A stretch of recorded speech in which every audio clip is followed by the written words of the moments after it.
ಭಾರತವನ್ನು ನಾವು ಜಾತ್ಯತೀತ ರಾಷ್ಟ್ರ ಅಂತ ಕರಿತೀವಿ. ಎಲ್ಲ ಧರ್ಮಗಳು ಇವೆ. ಕರುಣಾಳು ಆದ ಅಲ್ಲಾಹನ ನಾಮದಿಂದ ಪ್ರಾರಂಭ ಮಾಡೋದಿದು. ಪಾಕಿಸ್ತಾನದಿಂದ ನಮ್ಗೆ ಎಷ್ಟೊಂದು ಸಮಸ್ಯೆ ಆಗಿದೆ.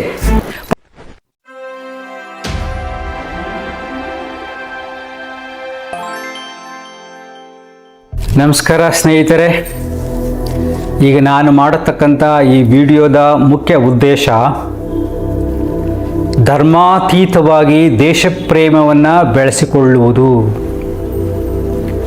ನಮ್ಮ ಭಾರತದಲ್ಲಿ ನಮ್ಮ ಭಾರತವನ್ನು ನಾವು ಜಾತ್ಯತೀತ ರಾಷ್ಟ್ರ ಅಂತ ಕರಿತೀವಿ. ಎಲ್ಲ ಧರ್ಮಗಳು ಇವೆ. ಆದರೆ ಸ್ವಲ್ಪ ಸಂಘರ್ಷ ಹಿಂದೂ ಮುಸ್ಲಿಮರ ನಡುವೆ ನಡೀತಾ ಇದೆ. ನಾವು ಎಲ್ಲರೂ ಈ ಭಾರತ ಭೂಮಿಯಲ್ಲಿ ಸುಖ ಸಂತೋಷದಿಂದ ಬಾಳಬೇಕು, ಈ ಸಂಘರ್ಷಗಳಿಂದ ಹೊರಗಡೆ ಬರಬೇಕು ಅನ್ನೋ ಚಿಂತನೆಯಿಂದ ಕೆಲವಾರು ವಿಷಯಗಳನ್ನು ನಾನು ನಿಮ್ಮ ಜೊತೆ ಹಂಚ್ಕೋತೀನಿ. ಕುರಾನ್, ಪವಿತ್ರ ಕುರಾನ್ ನೋಡಿ, ಇದರಲ್ಲಿ ಶ್ರೇಷ್ಠವಾದ ಚಿಂತನೆಗಳಿವೆ. ಕೆಲವಾರು ಚಿಂತನೆಗಳಲ್ಲಿ ಸಣ್ಣ ಪುಟ್ಟ ಕನ್ಫ್ಯೂಷನ್ ಇದೆ, ಅದು ನಿಧಾನ ನೋಡೋಣ. ಟೆರರಿಸಮ್ ಬಗ್ಗೆ, ಈಗ ಭಯೋತ್ಪಾದನೆ ಎಷ್ಟೊಂದು ಕಾಡ್ತಾ ಇದೆ ಅಂದರೆ ಪ್ರಪಂಚವನ್ನೇ ಕಾಡ್ತಾ ಇದೆ. ಅದ್ರ ಬಗ್ಗೆ ಕುರಾನ್ನಲ್ಲಿ ಏನಿದೆ ಅದನ್ನು ನೋಡೋಣ. ಸೊ ಕುರಾನ್ ಪ್ರಾರಂಭದಲ್ಲಿ ನೋಡಿ ಎಷ್ಟು ಸೊಗಸಾಗಿದೆ. ಪರಮ ದಯಾಮಯನು ಕರುಣಾಳು ಆದ ಅಲ್ಲಾಹನ ನಾಮದಿಂದ ಪ್ರಾರಂಭ ಮಾಡೋದಿದು. ಪೇಜ್ ನಂಬರ್ 1 ಆಯ್ತಾ. ಅಲ್ಲಾಹನಿಗೆ ಸರ್ವಸ್ತುತಿ, ಅವನ ಸಕಲ ವಿಶ್ವದ ಪ್ರಭು. ಇದು ತುಂಬ ಮುಖ್ಯ. ಅಲ್ಲಾಹ್ ವಿಶ್ವದ ಪ್ರಭು, ಸಕಲ ಎಲ್ಲ ದೇಶದ ದೇವರು, ಪ್ರಭು ಅಂತ ಕರಿತೀವಿ. ದಣಿ ನಾನಾ ಪದಗಳಿದೆ. ಇಲ್ಲಿ ಭಾವಾರ್ಥ ಏನು? ದೇವರು, ಎಲ್ಲದಕ್ಕೂ ಅವನೇ ದೇವರು. ಪರಮ ದಯಾಳು, ಕರುಣಾನಿಧಿ. ಅಲ್ಲಾಹ್ ಪರಮ ದಯಾಳು, ಕರುಣಾನಿಧಿ. ನಿರ್ಣಾಯಕ, ದಿನದ ಅಧಿಪತಿ. ಅಂದರೆ ನಿರ್ಣಾಯಕ ದಿನ ಅಂತ ಕರಿತೀವಲ್ವಾ, ಆದಿ ಅಂತ್ಯ ನಮ್ಮ ಭಾಷೆಯಲ್ಲಿ, ಅದರ ಪ್ರಭು. ನಾವು ನಿನಗೆ ಮಾತ್ರ ಇಬಾದತ್ ಮಾಡುತ್ತೇವೆ ಮತ್ತು ನಿನ್ನಿಂದ ಮಾತ್ರ ಸಹಾಯ ಬೇಡುತ್ತೇವೆ. ಅಲ್ಲಾಹನ ಹತ್ರ ಬೇಡ್ತೀವಿ ಅಂತ. ನಮಗೆ ಸನ್ಮಾರ್ಗವನ್ನು ತೋರಿಸು. ನೀನು ಅನುಗ್ರಹಿಸಿದ ಮಾರ್ಗ ನಿನ್ನ ಕ್ರೋಧಕ್ಕೆ ಪಾತ್ರರಾದವರ ಮಾರ್ಗವಲ್ಲ, ದಾರಿಯನ್ನು ತಪ್ಪಿ ನಡೆದವರ ಮಾರ್ಗವೂ ಅಲ್ಲ. ಇದು ಬಿಗಿನಿಂಗಲ್ಲಿದೆ. ಈಗ ಟೆರರಿಸಮ್ ಬಗ್ಗೆ ಏನು ಹೇಳಿದೆ ನೋಡೋಣ. ಕೆಲವಾರು ಪದಗಳನ್ನು ಮಾತ್ರ ತಗೊಂಡು ಶ್ಲೋಕಗಳನ್ನು ನಾವು ಕರಿತೀವಿ. ಪೇಜ್ ನಂಬರ್ 54, ಪೇಜ್ ನಂಬರ್ 54, ಕಾಂಡ 2, 190. ಇದರಲ್ಲಿ ಎಷ್ಟು ಸೊಗಸಾಗಿದೆ ನೋಡಿ. 190 ಶ್ಲೋಕ. ನಿಮ್ಮೊಡನೆ ಯುದ್ಧ ಮಾಡುವವರೊಂದಿಗೆ ನೀವು ಅಲ್ಲಾಹನ ಮಾರ್ಗದಲ್ಲಿ ಯುದ್ಧ ಮಾಡಿರಿ. ಯಾರು ನಿಮ್ಮ ಜೊತೆಯಲ್ಲಿ ಯುದ್ಧ ಮಾಡ್ತಾರೋ ಅವರ ಜೊತೆಯಲ್ಲಿ ಅಲ್ಲಾಹನ ಮಾರ್ಗದಲ್ಲಿ ಯುದ್ಧ ಮಾಡಿರಿ. ಆದರೆ ಅತಿಕ್ರಮಿಸಬೇಡಿರಿ. ನೋಡಿ ಎಷ್ಟು ಅದ್ಭುತವಾಗಿದೆ. ಆದರೆ ಅತಿಕ್ರಮಿಸಬೇಡಿರಿ. ಅಲ್ಲಾಹನು ಅತಿಕ್ರಮಿಸುವವರನ್ನು ಮೆಚ್ಚುವುದಿಲ್ಲ. ನೋಡಿ, ನಾವು ಅದು ಶ್ಲೋಕ. ಅತಿಕ್ರಮಣ ಮಾಡಬಾರದು. ಅತಿಕ್ರಮಣ ಮಾಡುವವರನ್ನ ಅಲ್ಲಾಹ್ ಮೆಚ್ಚುವುದಿಲ್ಲ. ಟೆರರಿಸಮ್ ಮೂಲನೇ ಅತಿಕ್ರಮಣ. ಸೊ ಅವ್ರು ಕುರಾನ್ ಫಾಲೋ ಮಾಡ್ತಾ ಇಲ್ಲ. ಇದು ಒಂದು ವಿಚಾರಗಳನ್ನು ಚಿಂತನೆ ಮಾಡ್ತಾ ಹೋದಾಗ ಬೇರೆ ಇನ್ಯಾವ್ದು ಬರುತ್ತೋ ಮುಂದೆ ನೋಡೋಣ. ಅತಿಕ್ರಮಣ ಮಾಡಬಾರದು. ಈಗ ಜಮ್ಮು ಕಾಶ್ಮೀರದಲ್ಲಿ ಅತಿಕ್ರಮಣ ಮಾಡಿ ಬರ್ತಾರೆ. ಅತಿಕ್ರಮಣ ಅಂದರೆ ಬಾರ್ಡರ್ನಲ್ಲಿ ಎಷ್ಟೊಂದು ಕಾಯಬೇಕಾಗಿದೆ ನಾವು. ಎಷ್ಟು ಕದ್ದು ಮುಚ್ಚಿ ಒಳಗಡೆ ಬರ್ತಾರೆ. ಅತಿಕ್ರಮಣದಿಂದನೇ ಬರ್ತಾ ಇರೋದು. ಇಸ್ಲಾಂ ರಾಷ್ಟ್ರ ಪಾಕಿಸ್ತಾನದಿಂದ ನಮ್ಗೆ ಎಷ್ಟೊಂದು ಸಮಸ್ಯೆ ಆಗಿದೆ. ಪಾಕಿಸ್ತಾನದ ಸಮಸ್ಯೆ ಇಲ್ಲ ಅಂದರೆ ಅಲ್ಲಿ ಜನನೂ ಚೆನ್ನಾಗಿರ್ತಾ ಇದ್ರು, ನಮ್ಮವರು ಚೆನ್ನಾಗಿರ್ತಾ ಇದ್ವಿ. ನಾವು ಲಕ್ಷಾಂತರ ಕೋಟಿ ಯುದ್ಧದ ಸಾಮಗ್ರಿಗಳಿಗೆ ಖರ್ಚು ಮಾಡತಕ್ಕಂಥ ಪ್ರಮೇಯ ನಾವು ಬರ್ತಾ ಇರಲಿಲ್ಲ.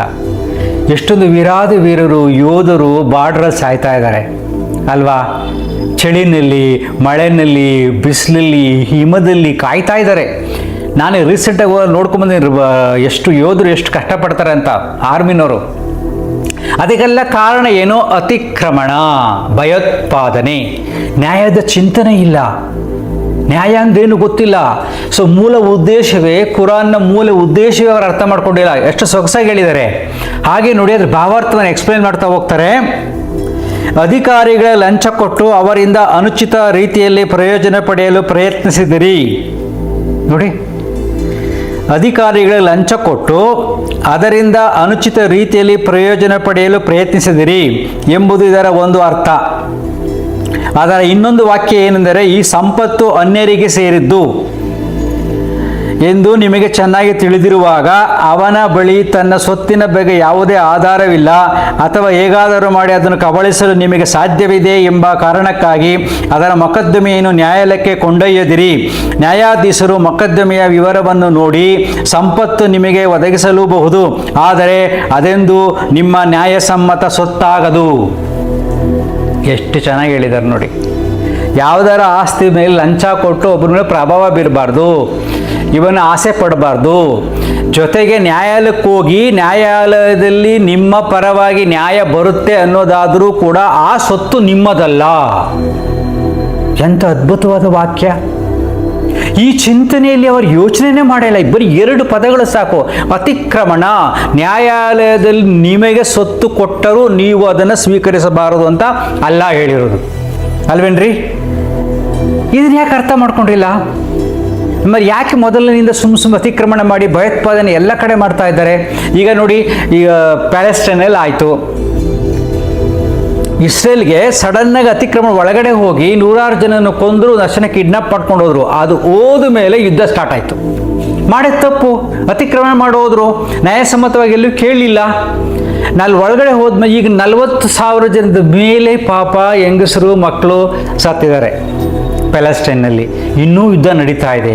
ಎಷ್ಟೊಂದು ಬಿಲ್ಡಿಂಗ್ಗಳೆಲ್ಲ ಬಿದ್ದೋಗ್ಬಿಟ್ಟಿದೆ, ಎಷ್ಟೊಂದು ಆಕ್ರಂದನ ಇದೆ, ನೋವಿದೆ. ಕೇವಲ ಇದೊಂದನ್ನು ಅರ್ಥ ಮಾಡ್ಕೊಂಡಿದ್ರೆ ಸಾಕಾಗ್ತಿತ್ತು. 190 ಕಾಂಡ 2 ನೋಡ್ರಿ ಅಲ್ವೇನ್ರಿ? ನಾವು ಸಡನ್ನಾಗಿ ಹೇಳ್ಬಿಡ್ತೀವಿ.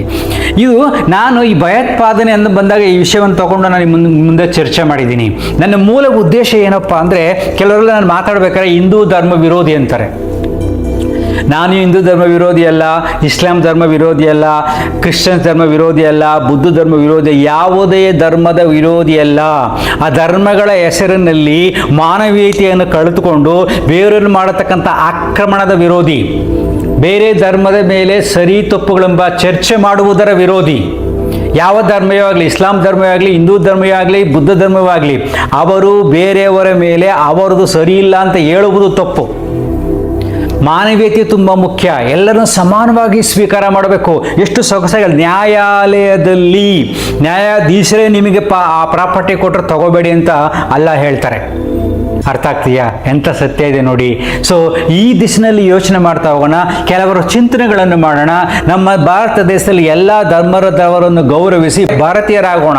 ಈಗ ನಮಗೆ ಬೇಕಾದ್ರೆ ಧರ್ಮಾತೀತವಾಗಿ ರಾಷ್ಟ್ರವನ್ನು ಕಟ್ಟಬೇಕು. ಧರ್ಮದ ಆಧಾರದ ಮೇಲೆ ನೀವು ರಾಷ್ಟ್ರವನ್ನು ಕಟ್ಟಲು ಹೋದರೆ ಅಶಾಂತಿ ತುಂಬಿರುತ್ತೆ. ಹಿಂದೂ ಧರ್ಮವಾಗಲಿ, ಮುಸ್ಲಿಂ ಧರ್ಮವಾಗಲಿ, ನಾವು ಧರ್ಮದ ಮುಖಾಂತರ ದೇಶ ಕಟ್ಟೋಕೋದ ಸಂಘರ್ಷ ನಡೀತಾ ಇರುತ್ತೆ. ಸೊ ಈ ಧರ್ಮದ ಚಿಂತನೆ ಮನಸ್ಸಿಗೆ ಬರಬೇಕು. ಧರ್ಮ ಚಿಂತನೆ ನಿನ್ನ ಪ್ರೈವೇಟ್ ಆಗಬೇಕು, ಪರ್ಸನಲ್ ಆಗಬೇಕು, ದೇಶಕ್ಕೆ ತರಬಾರ್ದು. ದೇಶ ಅಂದರೆ ಎಲ್ಲರೂ ಒಟ್ಟಾಗಿ ಬಾಳ್ತಾ ಇರ್ತೀವಿ ನಾವು. ಏನೇ ಒಂದು ಸಣ್ಣ ಎಫೆಕ್ಟ್ ಆದರೆ, ಬರೀ ಎಲ್ಲೋಗಿ ಇರಾನ್ಗೆ ಹೋಗಿ ಬಾಂಬ್ ಬಿದ್ದರೆ ನಮಗೆ ಪೆಟ್ರೋಲ್ ರೇಟ್ ಜಾಸ್ತಿ ಆಗಿಬಿಡುತ್ತೆ. ಸೊ ಬೇರೆದು ಎಲ್ಲರೂ ಏನೇ ನಡೀತಾ ಇದೆಯೋ ನಮ್ಮ ಮೇಲೆ ಪ್ರಭಾವ ಬೀರ್ತಾ ಇರುತ್ತೆ. ಹಾಗೆ ನಮ್ಮ ದೇಶದಲ್ಲಿ ನಾವು ಚೆನ್ನಾಗಿದ್ರೆ ನಮ್ಮ ಸುತ್ತಲಿರೋ ನಮ್ಮ ಸಂಸಾರ ಎಲ್ಲರೂ ಸೊಗಸಾಗಿರ್ತೀವಿ. ಸೊ ನನ್ನ ಮೂಲ ಉದ್ದೇಶ ಎಲ್ಲರೂ ಒಂದಾಗಬೇಕು. ಎಲ್ಲ ಧರ್ಮಗಳನ್ನು ಮೀರಿ ದೇಶದ ಧರ್ಮವನ್ನು ನಾವು ಬೆಳೆಸ್ಕೋಬೇಕು. ಅದಕ್ಕೋಸ್ಕರ ನಾನು ಕುರಾನ್ ಇಟ್ಕೊಂಡು ಅದೇ ತಗೊಂಡ ಕೆಲವಾರು ಸತ್ಯಗಳನ್ನು ನಿಮ್ಮ ಜೊತೆ ಹಂಚ್ಕೋತಾ ಇದ್ದೀನಿ.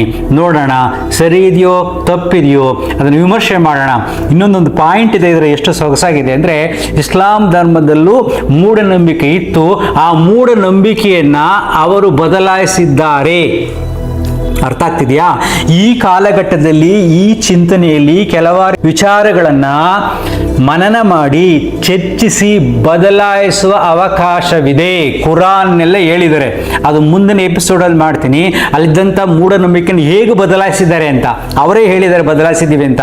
ಹಾಗೆ ಇಲ್ಲಿ ಬರುತ್ತಂತ ಕೆಲವರು ವಿಚಾರಗಳನ್ನು ಚಿಂತನೆ ಮಾಡಿ ಎಲ್ಲರನ್ನು ಪ್ರೀತಿಸುತ್ತಾ ಅಲ್ಲಾ ಹೇಳಿದ್ದಾನೆ ಕರುಣಾಮಯಿ, ದಯಾಮಯಿ. ಅವನ ಮಾರ್ಗದರ್ಶನ ಏನು ಬಂದಿದೆ, ಕೆಲವರು ಏನಾದರೂ ಹೆಚ್ಚು ಕಡಿಮೆ ಎಲ್ಲ ಆಗಿದ್ರೆ ಅದನ್ನು ಸರಿ ಮಾಡಿಕೊಂಡು ನಮ್ಮ ಭಾವಗಳನ್ನು ಸರಿ ಮಾಡಿಕೊಂಡು ದೇಶಭಕ್ತರಾಗೋಣ ಅನ್ನೋ ದಿಶೆಯಲ್ಲಿ ನಾನು ಇದು ತಗೊಂಡಿದ್ದೀನಿ. Thank you.